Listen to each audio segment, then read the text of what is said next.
ஓ முருகா போற்றி, நான் உங்களது வாக்கு சித்தன். ஆன்மீக வாழ்க்கையில நம்ம என்ன செய்தாலும் இறைவனது தொடர்பு இல்லாம செய்ய முடியாது. இது அதுன்ட்டு நிறைய பேசிடலாம், ஆனா நிஜ வாழ்க்கையில வாழ்றவங்களுக்கு அது நல்லா புரியும். இந்த அம்மனுடைய அருள் தான் அன்னதானம் ஆரம்பிக்கிறதுக்கு முக்கியமான செயலா இருந்தது. அவங்களுடைய அருளால தொடர்ந்து அன்னதானத்துக்கு தேவையான பொருள் வந்து சேர்ந்துக்கிட்டே இருக்கு. இங்கே யார்கிட்டையும் டொனேஷன் வாங்குறது கிடையாது.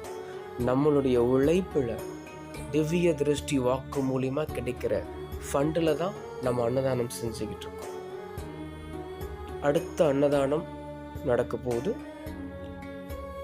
அதற்கு இவங்களுடைய அருளை மறுபடியும் நான் எதிர்பார்க்குறேன். நன்றி, வணக்கம்.